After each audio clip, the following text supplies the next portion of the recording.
여러분 안녕하십니까? 개인정보 유출 사태가 발생하기 전 쿠팡에 대해 지속적으로 지적된 문제는 과로사와 산업재해였습니다. 하지만 사고가 발생할 때면 쿠팡의 대응은 대부분 논란이 됐고 계속 사고는 반복됐는데 이러한 사고 발생 시 쿠팡이 대응하는 방법이 담긴 문건이 확인됐습니다. 작업 중지 명령이 내려지지 않도록 하고 네트워킹을 가동하고 언론을 압박하는 내용 등이 조목조목 담겨 있었는데요. MBC와 한겨레 뉴스타파 공동 취재, 먼저 박진준 기자의 단독 보도입니다. 개처럼 뛰고 있다. 지난해 5월 과로사한 쿠팡 새벽 배송 노동자 정슬기 씨. 그런데 유족이 쿠팡 대리점으로부터 처음 들은 말은 사과나 위로 대신 회유였습니다. 쿠팡의 대리점주는 우리 아들의 경우 산재보험을 받기가 어렵다는 이유로 합의를 회유하고 산재 신청을 방해하게까지 하였습니다. 이게 대리점주 개인의 일탈인지 아니면 쿠팡의 대응 지침인 건지 그 답은 내부 문건에서 드러납니다. MBC가 확보한 쿠팡의 대외비 문건, 정식 문서 번호까지 달렸습니다. 사건이 발생하면 119 신고를 한 뒤 곧바로 현장 통제와 정보 수집에 나서도록 합니다. 현장 관리자는 1시간 이내 사건 내역을 작성해 쿠팡 위기관리팀에 보고해야 합니다. 사측의 이 첫 기록이 노동부 조사와 산재 판단의 자료로 제공됩니다. 초기에 이 노동자가 어떻게 하다가 어디에서 쓰러졌는지에 대한 진술이 되게 중요한데 그 진술을 처음에 하는 사람들은 회사 조사지. 가장 신경 쓰는 건 노동부 대응입니다. 작업 중지 명령이 내려지지 않도록 노력하라면서 노동부 출신 전관 등 네트워킹을 가동하라는 지시까지 꼼꼼히 덧붙였습니다. 여기 노동청 출신들 위주로 된 스페셜 조직이 하나 있는 걸로 실제로도 그렇게 해서 고용노동부도 잘 막아왔던 거죠. 언론과 국회에 대한 대응은 더 직접적입니다. 왜곡 보도 시 강력 대응할 것임을 각인시킨다. 강력 대응에는 마케팅, 행사 보류가 병기됐는데 광고와 협찬을 빌미로 언론사를 압박하겠다는 걸로 보입니다. 국회 환노위 의원실에 신속 소명에 확산을 조기 방어하라는 지침도 적혀 있습니다. 저희 의원실에도 사망사고 기사가 나잖아요. 이렇게 하면 쿠팡이 제일 먼저 달려옵니다.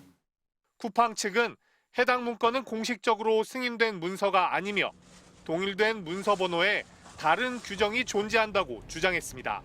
MBC 뉴스 박진준입니다. 역대 최악의 개인정보 유출 사고가 드러난 지 열흘이 넘었지만 쿠팡의 실질적 총수인 김범석 의장은 여전히 침묵하고 있습니다.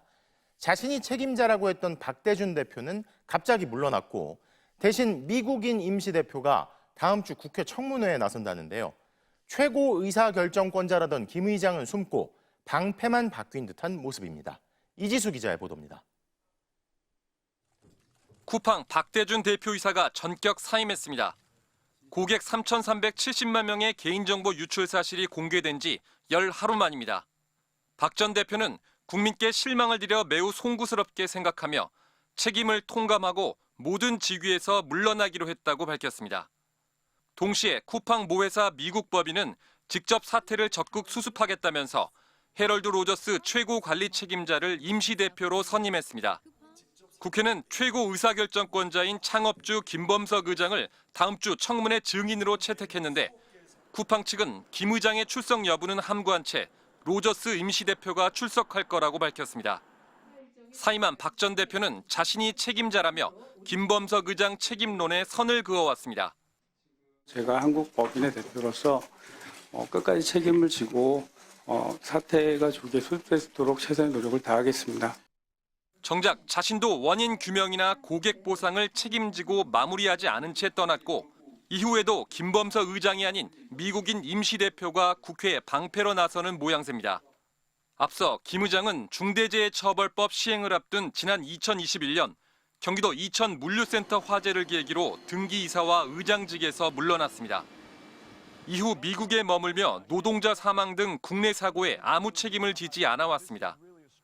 쿠팡에 대한 비판과 압박은 연일 이어지고 있습니다. 개인정보보호위원회는 쿠팡에게 고객 탈퇴 절차를 간소화하고 개인정보 유출에 대한 약관 배상 조항도 정비하라고 요구했습니다. 일부 쿠팡 노동자들은 개인정보 유출과 노동자 사망에 대해 본사를 항의 방문했다. 경찰에 의해 연행됐습니다.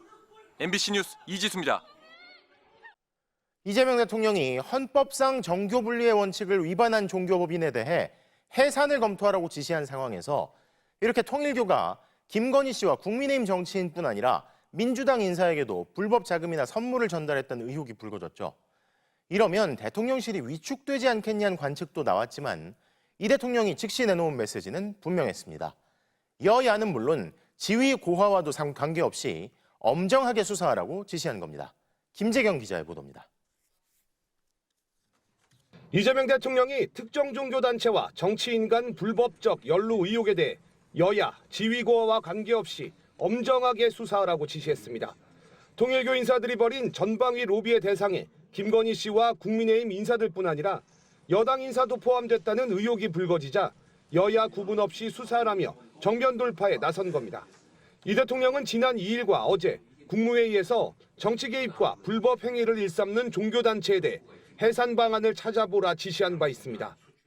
개인도 범죄를 저지르고 반사회적 행위를 하면 제재가 있는데 당연히 사단법인이든 재단법인이든 법인격 제도, 헌법과 법률에 위반되는 지탄받을 행위를 하면 해산시켜야지. 통일교 측으로부터 명품백과 다이아몬드를 받은 혐의로 기소된 김건희 씨. 불법 정치자금 1억 원을 받은 혐의로 기소된 권성동 전 국민의힘 원내대표에 이어 최근엔 민주당 현역 의원 전재수 해양수산부 장관 이름까지 나온 상황입니다. 여야를 가리지 않고 제기되는 통일교의 로비 의혹이 자칫 국정의 발목을 잡지 않도록 대응에 나선 것으로 보입니다. 일부러 감쌀 생각도 없고 또 시간을 끌 생각도 없습니다. 앞으로도 저희는 누군가를 보호하겠다는 생각도 없고 또 뭘 덮겠다는 생각도 하지 않을 것입니다. 대통령실 관계자는 덮었다가 의혹이 계속 터져나오면 정권에 부담이 될 수 있다며 매를 맞더라도 문제가 있으면 확실히 하고 가자는 취지라고 설명했습니다. 또 어제 저녁 이 대통령과 정청래, 김병기 여당 투톱이 만난 자리에서도 생각보다 일이 커지는 것 같다는 대화가 오갔다며 이 대통령이 엄정 수사로 가자고 제안했다고 전했습니다. MBC 뉴스 김재경입니다. 국회법은 의제와 관계없거나 허가받은 발언의 성질과 다른 발언을 해서는 안 된다고 규정하고 있죠.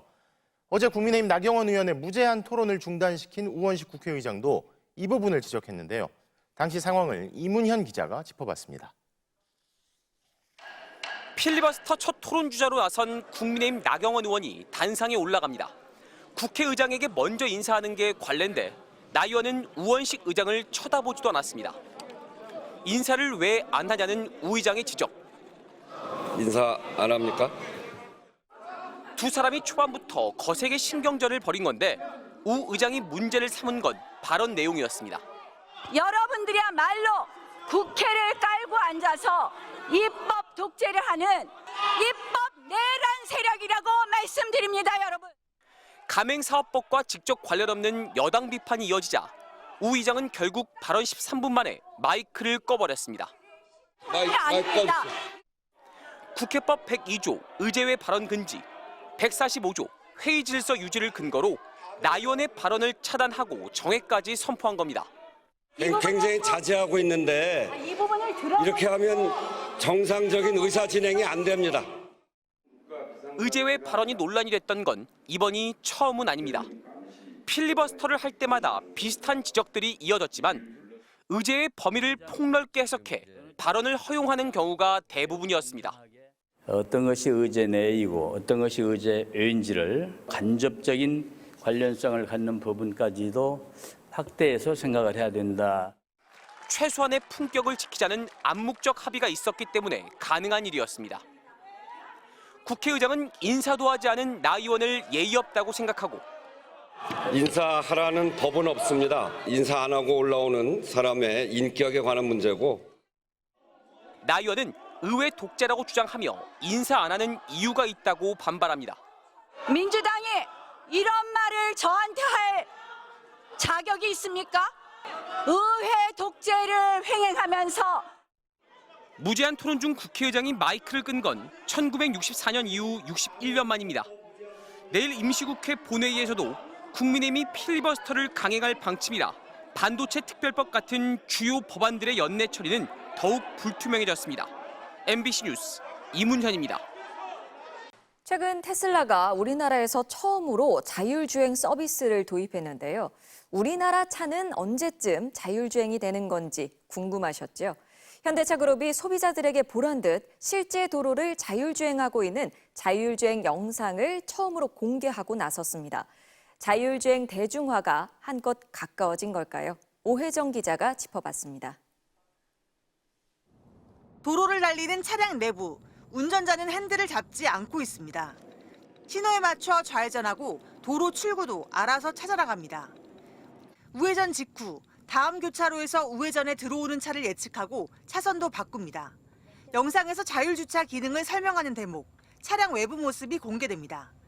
차종은 현대자동차 아이오닉 6였습니다. 현대차그룹의 연구시설이 아닌 일반 도로에서 자율주행하는 모습을 공개한 겁니다. 완성도가 그렇게까지 완벽한 상태라고 할 정도는 아닌데 어쨌든 자율주행이 기반을 닦았다. 뭐 이 정도 면에서는 높이 평가할 만합니다. 앞서 테슬라는 출발부터 도착까지 편집하지 않은 서울 시내 주행 영상을 공개했습니다. 이에 비해 현대차 영상은 각 기능별로 편집됐고 차량과 보행자가 비교적 적은 외곽 도로를 달리는 모습이 담겼습니다. 주목할 점은 현대차도 테슬라처럼 카메라 기반 자율주행 방식을 택했다는 점.